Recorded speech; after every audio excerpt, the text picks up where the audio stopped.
Hai, Assalamualaikum warahmatullahi wabarakatuh.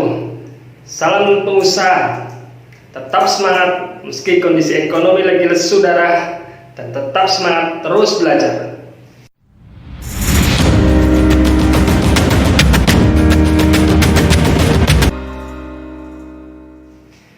Kami dari kantor jasa akuntan Romi Hendra. Hari ini kami akan membahas tentang PPN atau pajak pertambahan nilai. Banyak pertanyaan yang masuk ke kami via WhatsApp, via dari YouTube itu sendiri, via Instagram kita mengenai masalah apa sih kita sih sebagai pengusaha manfaat dari manfaat yang mempunyai PKP, ber-PKP istilah maksud saya, atau pengusaha kena pajak yang bisa menerbitkan faktur pajak PPN 10% itu sendiri. Ini yang banyak pertanyaan yang masuk, sehingga saya berpikir perlulah saya sampaikan di dalam YouTube channel ini, agar berharap teman-teman yang bisa mendengarkan di YouTube ini bisa memberikan sedikit pencerahan dan sedikit memberikan manfaat, agar dalam hal pengambilan keputusan apakah kita membuka usaha dengan PKP atau tidak. Oke, sebelum masuk ke dalam topik PPN itu sendiri, saya ingin sedikit menyampaikan salah satu syarat-syarat untuk menjadi pengusaha kena pajak yang kita ajukan ke kantor pajak setempat di mana kita domisili usaha di sana kita daftarkan. Jadi ada 3 poin utama di sini, bahwa wajib pajak bisa bersifat perseorangan atau badan berhak untuk mengajukan pengukuhan pengusaha kena pajak itu sendiri. Yang pertama, dia harus ber-NPWP. Kedua, dia mempunyai omset di usahanya itu di atas 4,8 miliar per tahun. Atau yang ketiga, dia memang usahanya ingin sejak awal ingin membuka usaha dengan pengusaha kena pajak, pengukuhan kena pajak itu sendiri. Jadi tidak harus menunggu sampai omsetnya mencapai 4,8 miliar. Nah, terus kemudian yang terakhir yaitu mengenai masalah pengukuhan kena pajak yang istilahnya menggunakan keputusan dari kantor pajak atau istilahnya secara jabatan. Karena kita mungkin dinilai oleh kantor pajak bahwa omset kita sudah mencapai 4,8 miliar per tahun. Setelah kita tahu syarat untuk menjadi pengusaha kena pajak, kita juga harus tahu apa hak dan kewajiban sebagai pengusaha kena pajak. Kewajiban dari pengusaha kena pajak adalah dia harus memungut atas transaksi penjualannya, PPN-nya terutama, kemudian menyetorkan pajak PPN, terutama bila terjadi transaksi kurang bayar, membandingkan antara PPN masukan dari transaksi pembelian dan PPN keluaran dari transaksi penjualan. Kekurangannya ini kita yang harus bayar. Ketiga, melaporkan di dalam SPT masa PPN tiap bulan. Itu kewajiban dari PKP. Apa hak dari PKP itu sendiri? Setelah tahu kewajiban, kita harus tahu juga haknya. Haknya adalah dia bisa mengkreditkan PPN masukan dari transaksi-transaksi pembelian dari suppliernya. Kemudian yang kedua, dia bisa melakukan restitusi atau kompensasi atas PPN yang lebih bayar, yang dimana transaksi lebih bayar ini disebabkan karena jumlah dalam satu bulan PPN masukan lebih besar dari PPN keluaran dari transaksi penjualan itu sendiri.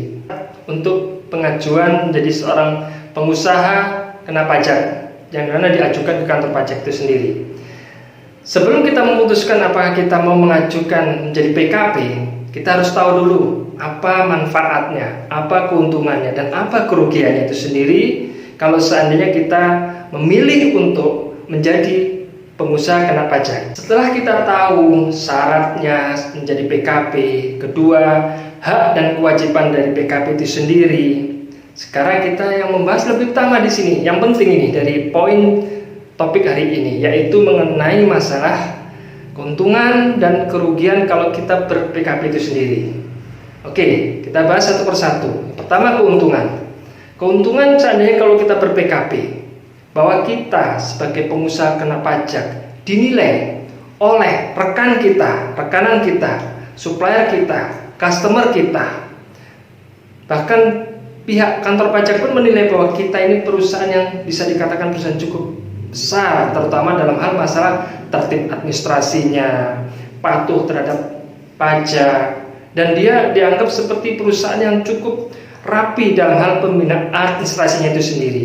Itu dari sisi kacamata sebagai pengusaha melihat perusahaan ini sudah lumayan besar di sini. Kedua, keuntungan dari PKP itu sendiri yaitu apa? Dia kadang mendapatkan suatu fasilitas, di mana kalau pemerintah membuat kebijakan fiskal, khususnya mengenai masalah PPN kepada pengusaha-pengusaha yang sudah ber-PKP, biasanya akan diberikan kemudahan berupa masalah keringanan pajak dan sebagainya. Itu yang penting. Kemudian dapat melihat bahwa seandainya kalau kita mau bertransaksi dengan perusahaan BUMN, kita melakukan tender ke BUMN, kita mengajukan kredit ke bank, itu dan sebagainya. Ini biasanya dituntut juga, terutama kalau Anda masuk sebagai rekanan di BUMN gitu, Anda dituntut, Anda perusahaan PT yang tidak ber-PKPK. Kalau ber-PKP, pasti salah satu syarat untuk bisa menjadi rekanan dari BUMN itu sendiri. Itu yang poin penting dalam hal masalah sebagai pengusaha melihat manfaat dari PKP itu sendiri. Tidak saya akan plus lebih banyak lagi, tapi saya akan bahas lagi mengenai masalah apa sih kelemahan atau kerugian, atau mungkin tidak menguntungkan kalau kita menjadi seorang pengusaha kena pajak. Tadi di awal disebutkan keuntungan dianggap sebagai perusahaan yang cukup besar dalam artian ada administrasi yang rapi, patuh terhadap pajak. Di sini akan membahas masalah kerugian atau istilahnya apa sih tidak manfaat lah. Karena apa? Karena syarat utama tadi yang disampaikan, dia harus rapi administrasi, khususnya di perpajakannya. Ini menjadi suatu kelemahan bagi perusahaan atau PT yang ber-PKP, tetapi dia tidak mempunyai tenaga SDM yang kuat dalam hal masalah manajemen administrasi khusus perpajakan itu sendiri. Kenapa? Ini beresiko. Karena risikonya apa? Risiko terhadap denda, terhadap sanksi keterlambatan, risiko dalam hal pencatatan yang salah. Maka ini sangat membutuhkan energi, membutuhkan tenaga yang khusus spesial dalam hal untuk penanganan PPN itu sendiri. Jadi bisa dikatakan seorang pengusaha pasti agak ribet mengenai masalah administrasi, khususnya masalah PPN itu sendiri. Kedua, kerugian atau kelemahan daripada kalau PKP itu sendiri bagi pengusaha yang ber-PKP, dia merasa bahwa harga produk yang kita jual, yang dijual di pasar, seandainya itu pasar produk yang relatif banyak kompetitornya, itu merupakan suatu tantangan. Kenapa? Harga kita bisa dikatakan kurang kompetitif. Karena apa?